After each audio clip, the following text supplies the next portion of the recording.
Hey, what's up? Well, haven't made a video like this in a while, and this one might be very different. I might begin in one place and continue in another. We'll see how it goes. But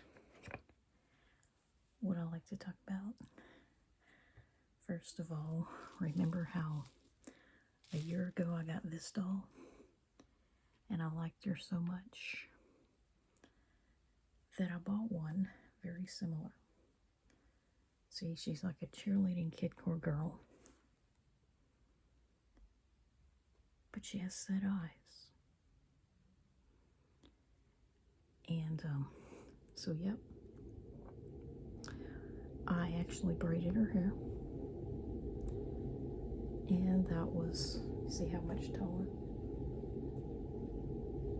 So this body was clearly not made for her head, but it works. This is the other one I got, a handmade Craig doll with brunette hair instead of blonde, wearing a handmade Shakespearean outfit from the Renaissance. So that was very special, a very pleasant surprise on a Friday the 13th. The other thing I want to talk about in this other room, that I haven't been in a while, because see that stupid refrigerator? Well, when our main refrigerator was having its issues, we had to resort to using that to keep our stuff cold. It was like a temporary mini refrigerator that bailed us out. And so we just kind of left it in here, but it's a perfect armrest. So what I want to talk about in this video, while I have a moment, I want to read aloud a question that I didn't get to read aloud. Let's see.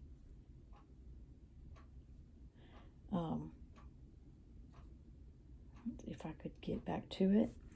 I like to read this question that I wrote when I was at my mom's house. That I say, obviously, I couldn't make videos at my mom's house because the older my parents get, the less time they spend anywhere else but home. And it's very frustrating. And I feel like my life can't help but reflect the people around me and the pros and cons of that. When I was younger and I lived with two parents and a little sister, it reflected the pros and cons of that, the cons being the colds. Now that I'm with old people all the time, either my mom or my dad, in their 70s, I don't get as many colds, but I also don't get to go anywhere, so it really sucks. And so what I want to talk about in this video, my first question, one of the many questions I wrote at my mom's house and asked an AI bot, this burning question I've been having since I was like 13 or 14. Why is the common cold usually omitted from children's media? It is much more common in childhood than adulthood, but you rarely see a character in a children's movie, book, or cartoon with a cold. Why do they like to substitute a sissified, nerdy, usually male character with chronic allergies, glasses, and a 365-day stuffy nose for the normalcy of all characters sounding like that occasionally? And the bot wrote, understanding the representation of illness in children's media. In children's media, the representation of illness, particularly common ailments like the cold, is often omitted or portrayed differently than in reality. This can be observed in various forms of children's entertainment, such as movies, books, cartoons, yada yada yada. The common cold is a prevalent condition, especially among children, yet it is rarely depicted in characters within these mediums. Instead, certain stereotypes or substitutes are often used to represent health issues. One common example is the portrayal of a nerdy character with chronic allergies, glasses, and a perpetually stuffy nose. Well, I absolutely hate that because I feel like that's the absolute worst way you could possibly ever portray it. It's like teaching children a lie You know, that if someone is nasally or sounds like that, you shouldn't be afraid of them because they probably have allergies. You know, I'd rather, if you're going to omit it, you should omit it entirely. Omit those symptoms entirely. Like, you know, as in, like, they don't exist. Hold on. Reasons for omitting the common cold. Avoiding normalizing illness. Well, that's pretty effing stupid. Children's media often aims to create an idealized or aspirational world, basically a lie, where the characters are healthy and active, including depictions of characters with the common cold may be seen as normalizing illness. Yeah, like normalizing the effing sky being blue, you know? Which could conflict with the desired tone of positivity and adventure. Yeah, like basically propaganda about childhood in children's stories. Avoiding unpleasant associations. The common cold is associated with discomfort. Well, no crap, Sherlock. Fatigue and reduced activity levels. Depicting characters with a cold may introduce negative associations that could detract from the overall enjoyment of the story for young audiences. Well, yeah, it does just the opposite with me. Maintaining consistency. Children's media, yeah, that's pretty obvious, tends to simplify and exaggerate certain aspects of reality for storytelling purposes. By omitting common illnesses like colds, creators maintain consistency in their narratives and focus on more engaging plot lines without introducing unnecessary distractions. Well, you know what? That, to me, that's about as interesting as it gets. You know, an effing bowel movement, if there was, I wish to God there was something more interesting than an effing bowel movement, a common cold, or, you know, throwing up and things of the like, because that would be pretty effing interesting. Promoting resilience and problem solving. Some creators may choose to avoid depictions of characters with minor illnesses like the common cold to emphasize themes of resilience and problem solving. How the F, well, like how the F does that make any sense? By showcasing characters overcoming more significant challenges and obstacles, children can learn valuable lessons about perseverance and coping strategies. Well, that doesn't really make any sense. Because to me, a cold is pretty freaking significant. Cultural perceptions and illnesses. Cultural attitudes toward illness and health can influence how sickness is portrayed in children's media. In some cultures, there may be taboos or superstitions surrounding illnesses that impact its representation. Well, I mean, when you can talk about freaking vomiting and poop, yeah, I don't think there's any taboos there. Conclusion. The omission of colds from children's media is a deliberate choice made by creators for various reasons related to storytelling, audience engagement, cultural considerations, and thematic messaging. By focusing on positive attributes and engaging narratives while avoiding mundane aspects like minor illnesses, well, you know, that's probably about the most memorable things that ever happened to me. You know, that's about the only illnesses I really had. Creators aim to captivate young audiences and deliver impactful stories that resonate with their viewers. Well, they don't effing resonate with me, okay? And that's what I like to talk about is how what I have to say about that. This is what I feel about it, okay? I mean, they can go ahead and they can omit the common cold. You know, why don't they just omit feet, you know, while they're at it? Why don't they just make a show where none of the characters have feet? They just walk around on pegs. You know, that's about this. I mean, they omit them having an eye color, you know, which I'm not going to tell you why that's significant to me. But, yeah, I mean, they can go ahead and they can omit the common colds, you know, they can color their skin blue and green and purple and, but as far as I'm concerned, I mean, that makes it unrealistic, you know, because when you create a show or a book or, you know, something like that, and it's about children, and it includes wintertime episodes and, you know, basically the time of year when people get sick and they're children and they never have colds at all, well, you have not created a story about children. okay? You have not written a story about children or toddlers or grade schoolers or anything of that nature. You have not created one. You have created a fantasy, for adults, and especially, considering all their stupid voice actors were adults anyway. These people that make the argument that it's okay for them to discuss poop because, after all, they're babies. Well, no, they effing aren't. They're adult women in real life. And that's what makes it especially disturbing.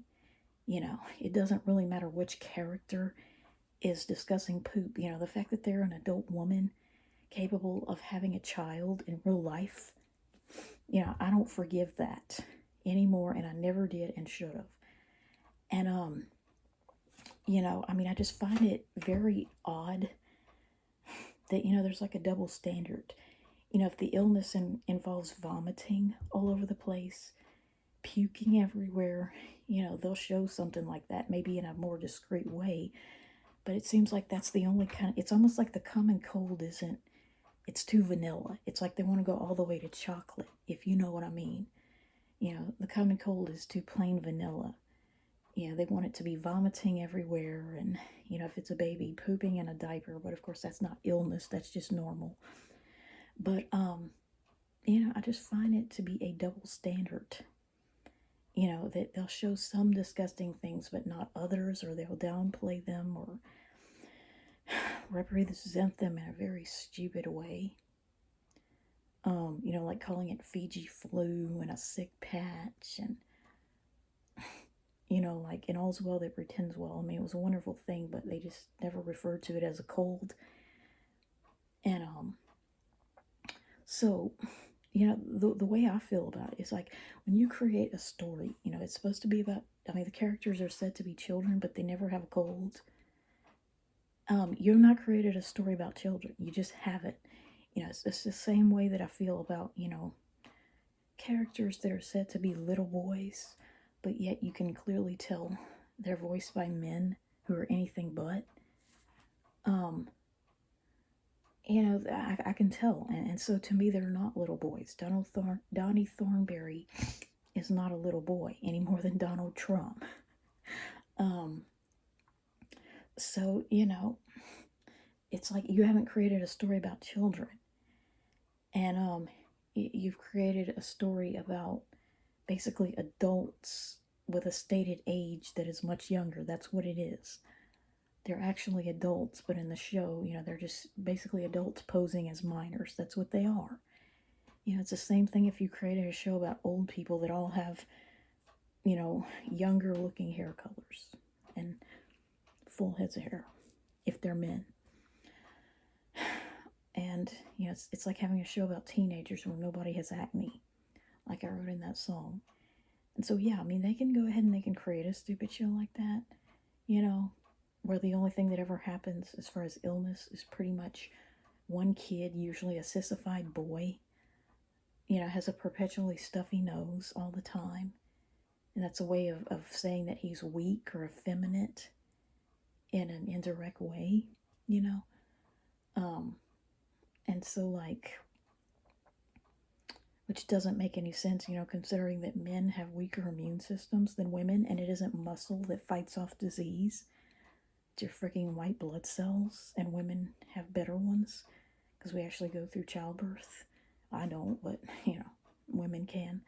So anyway, they can go ahead and they can make stupid shows like that. Basically, children behaving as adults, children having relationships with each other. And the stupidest thing, I can clearly tell that they do have colds in real life. The voice actors clearly did. Nearly every one of them's voice actor at some point sounded nasally or sinusy like they had a cold in real life. And although it wasn't written into the story, I definitely remember thinking, oh my God, Angelica's got a cold in real life. I think it was the Thanksgiving episode where her, Dee Dee, and Phil and Lil and their mom, of course, they're all the same person, and several of the other characters sounded sick. And I thought, oh, awesome, it's so realistic. It just made me so happy inside because it's like a real Thanksgiving with real people for a change. And like on Hey Arnold, both Arnold and Helga have sounded nasally like that. And on Rocket Power, well, I mean, it's hard to tell with little boys because, I mean, that's just kind of how they sound naturally a lot of times. You know, they just have squeaky little, you know, gravelly voices until it changes. But even Lars on Rocket Power, you know, one time he just sounded like he had a cold in real life. And so, yeah, I mean, they're voiced by real humans that have had the common freaking colds in real life and on the show. You know, they just don't mention it. But the way I feel about it is that even if you could delete all evidence of that, you know, scrub from the world every episode mentioning them being sick, every episode where they vomit, every episode where one or more voice actors sounds like they have a cold in real life, everything to do with that. My favorite episodes of each show for that reason. Even if you could do that, you could delete every association between the show and the common cold. Guess what? It would still be there in my mind. I would still remember the truth, you know, because obviously I would still remember those episodes just like I remember every Friday the 13th, you know, and every cold I've ever had in my life since the age of 13. And I vaguely remember the ones at 11 and 12 just because it was so soon before, you know, so recently as of age 13. So, you know, I mean, just as I would remember my own colds, you know, I would still remember those episodes, even if they were deleted and removed from the world in every way, shape, or form. Well, I would still, see, the thing about it is I would still associate the shows with the common freaking cold. And you know why that is? Because the target audience is the most susceptible group of people in the world, children under 13. And because my little sister had a lot of colds and gave them to me during the time that we used to watch them. So, I mean, that right there is all the association you really need. Yeah, it doesn't really matter if they choose to omit it from the universe. I will still associate them with colds and vomit and poop, you know, simply because they appeal to kids, you know, who have issues frequently with those things. And it would still have a negative association in my mind. And so yeah, I guess this video is kind of long. Didn't want it to be this long. But yeah, I mean, it doesn't matter what anybody says. There are no redeeming qualities of any of those shows. And if it wouldn't be for the fact that my Angelica doll is the only doll I ever received as a junior high student, the only year I got a doll was my 8th grade year of junior high. I would probably list her on eBay just to get that out of my life. Along with the other Rugrats, of course. Everything Rugrats, I would just list it on eBay and sell it. Or sell it at a garage sale because I'm really, you know, it has no positive effect on my life anymore. You know, at 41 years old, it's like I just want to dissociate myself from the memories of that because, I mean, they are negative. No matter what anyone says, there's nothing positive about it. And the shows have nothing to offer me, past, present, or future. I don't care. I don't care to watch them. And, you know, the fact that they're not about colds or they've omitted that from the character's universe, it doesn't make it better. It makes it less realistic, you know, just like coloring their skin blue or green, like that color, as opposed to this beautiful shade of alabaster or ivory. It's about like that, you know, they may as well be aliens or trolls or something, you know, like I've said in that other song, because they don't catch colds. And I'm just amazing myself every day with my ability to write poetry and music. And I just wish I could make money for it. And I wish I could just dissociate myself, you know. I like Texas shirts. I like things that represent my adult self. I don't want to be stuck in the past. I don't want to be mentally stuck at a time when colds were like, I had more of them in a season than I have in a year of adulthood.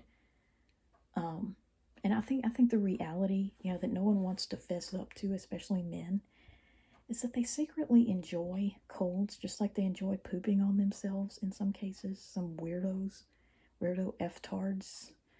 I don't, but some men are so depraved that they enjoy disgusting things like that to the point where they don't want to write it into stories, especially if the characters are female, because they're secretly jealous. They're jealous of the attention that babies get when they poop in their diapers and that slightly older kids get when they have a cold and they miss school.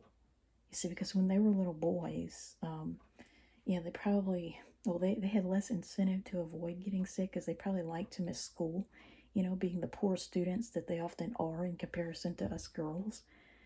They don't have those straight A report cards. And so they probably liked getting sick when they were little boys.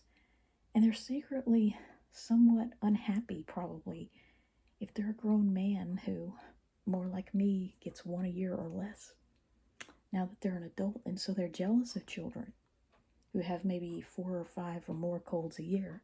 And so they don't want to write that into a cartoon or a book or something. And, especially a girl, just like, gets pooping on themselves, they'd rather just switch it over to peeing if it's poop, or vomiting if it involves sickness, because they're just disgusting and they like disgusting things. And so I'll go ahead and post this video and say I have no use for such male-centered cartoons about children, because they're really not about women and children.